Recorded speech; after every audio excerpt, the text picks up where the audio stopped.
Great. Thanks. Hi, I'm Richard Witt from Quadrangle Architects. I'm also on the ULI board. I would like to thank you very much, first of all, for coming. I was very pleased that you accepted the opportunity, and I also want to express to you what I felt, and I think many in this room felt, which was when you were elected, a massive collective sigh of relief. So thank you very much. My question is related to something that you mentioned before, which is about getting things moving. I've heard that the City of Toronto Planning Department has one of the fewest per capita planners in any of similar-sized cities. Although we don't always see eye to eye, I enjoy working with them very much, but I'm wondering if you've started to give any thought to building the planning department. I've heard that observation, not the 20% number, but that we don't have the resources to look after things. And I would say two things. I believe I'm right in saying, Jennifer, that while you might want to be able to say that we need more, I'm sure you would, that we did increase, am I right, the budget by something in the order of 20% in the last couple of years. There's a very substantial increase. No? Well, you go ahead. Tell us the facts. No, our budget has been decreasing over the past, we've not increased. Measured in what basis? On absolute dollars? On absolute dollars, we've absorbed a few other units. So since 2006, our overall staffing levels have gone down by 9 bodies. And am I right that there are presently unfilled bodies in the same department? While there are, maybe it's gone down by 9 bodies, there are actually unfilled vacancies in the department? No, actually, we have a very low vacancy rate. I think it's at 1% as of today. I was looking over my numbers today. But what you might be referencing, when I started in this position 2.5 years ago, there were a lot of vacancies, the gapping, essentially. And over the past 2 years, I've reduced that gapping, so the gapping doesn't exist.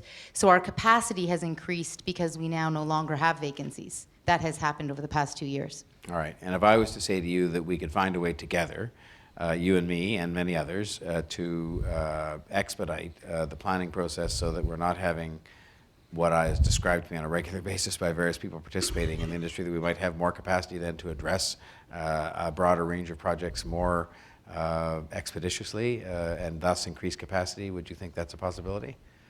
Boy, this is a long conversation I think that we have to have, but you see it here at the ULI, folks. In the debates, where the sausage gets they made. say to me a yes or no answer would be fine. See, city politics is so much better than question period, isn't it? I think the answer is yes. That was the right answer.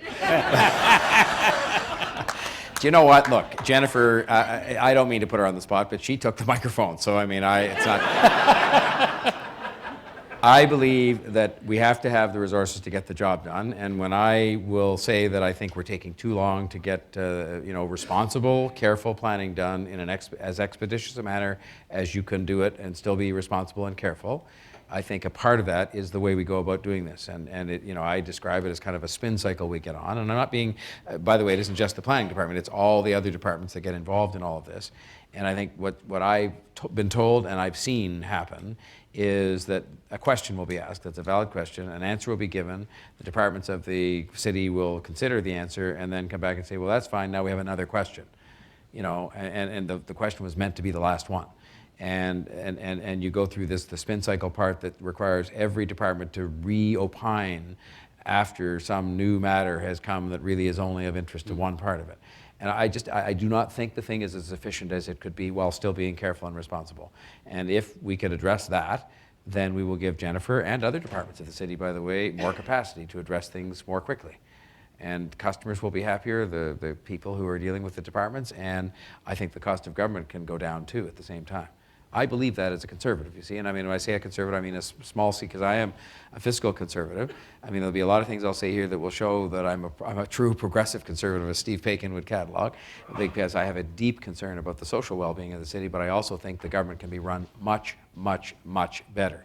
And I don't think there's been anybody to provide the direction to say we're just going to have to do it. I think there were some attempts made in recent times, but they were not followed through on, and I intend to follow through on those and have you recognize the fact in this room in every respect, whether it's as simple as getting a permit from a park or as complicated as having approved a huge development, that we're going to run the government better, and that's going to be, and hopefully that'll make Jennifer happy because she will have the resources she needs, but we're making darn sure before we add resources that we're making the best use of the ones we have. Yeah. I just have to really second that as someone who's worked with governments for 30 years. That phenomenon you described, you call it the spin cycle, we call it tail chasing.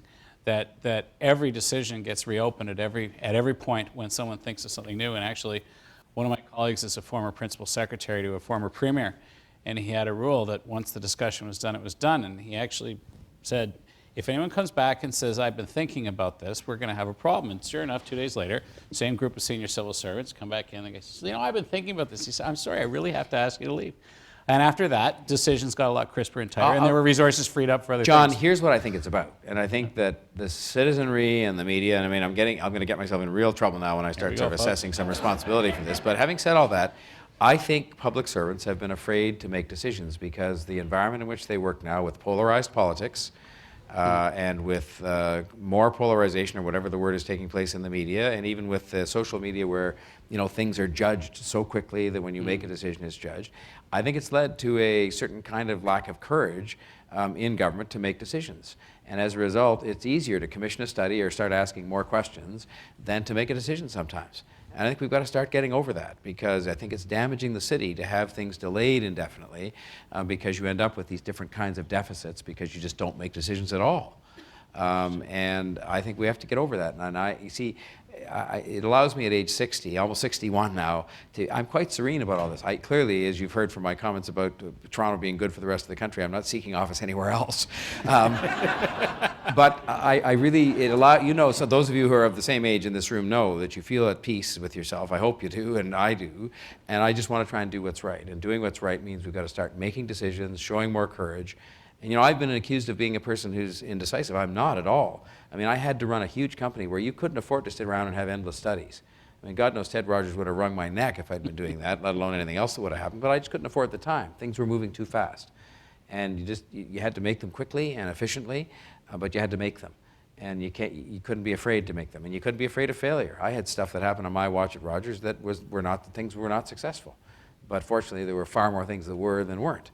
But I think people are afraid of making a mistake, and it causes the decision-making process to entirely bog down. And you had an expression for it a minute ago. At the Waterfront Corporation, somebody the other day said, checkers, checking, checkers, checking, checkers. Checking each other's work. They're all, well, I better check your work and check your work and check your report and read your report and write another report about your report. And of course, the result is hugely expensive government and decision-making that takes forever, neither of which are acceptable in a fast-changing world. So this is your checkers speech, Mr. President. It's it. For the historians group.